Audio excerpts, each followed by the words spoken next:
কিছু খেতে দাও এখন। ঘরে ছিল দুখান রুটি, তাই দিল হাতে করে। এমন সময় দুজন ফকির এসে দাঁড়ালো দাঁড়ে, মা ফাতেমা সেজদা দিল আল্লাহকে স্মরণ করে। এমন সময় দুজন ফকির এসে দাঁড়ালো দাঁড়ে, ওকে তারা নয় আসলে আল্লাহরই ফেরেশতা। আল্লাহ পাক মা ফাতেমার করেছেন গো পরীক্ষা। দুখান রুটি দুই ফকিরকে মা যখন দিয়ে দিল, ইফতারের কথা মায়ের অন্তরকে জাগিল। হাসান হোসেন আছেন রোজা আর যেতাম নাই ঘরে। সময় দুজন ফকির এসে দাঁড়ালো দাঁড়ে, মা ফাতেমা সেজদা দিল আল্লাহকে স্মরণ করে। এমন সময় দুজন ফকির এসে দাঁড়ালো দাঁড়ে, ধুলো মেঘে করছে খেলা হাসান হোসেন দুই রতন। ইফতারের সময় হলো বেলা তখন অবসর।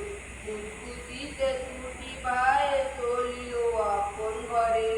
এমন সময় দুজন ফকির এসে দাঁড়ালো দাঁড়ে, মা ফাতেমা সেজদা দিল আল্লাহকে স্মরণ করে।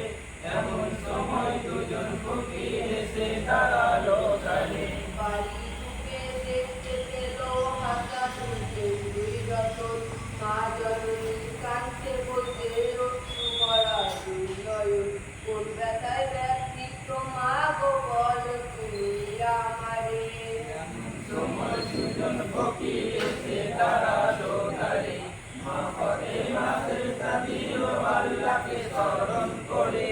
এমন সময় দুজন ফকির এসে দাঁড়ালো দাঁড়ে, তুলি পায়ে বলতে তখন ও কুমুদের জননী। উঁচু করার সময় হলো আমাদেরকে দাও পানি। দুটি পাত্রে পানি লয়ে দিল দুই ভাই স্তরে। এমন সময় দুজন ফকির এসে দাঁড়ালো দাঁড়ে, মা ফাতেমা সেজদা দিল আল্লাহকে স্মরণ করে। এমন সময় দুজন ফকির এসে দাঁড়ালো দাঁড়ে, উঁচু করতে দুটি রতন এলো ঘরের বাহিরে। আল্লাহর কাছে মা ফাতেমা কষ্ট করিয়া করে। কি দিয়ে বোঝাবো আল্লাহ বলো তুমি আমারে। এমন সময় দুজন ফকির এসে দাঁড়ালো দাঁড়ে, মা ফাতেমা সেজদা দিল আল্লাহকে স্মরণ করে। এমন সময় দুজন ফকির এসে দাঁড়ালো দাঁড়ে, আল্লাহ বলে ও জিবরাইল আমার কথা শোনো না।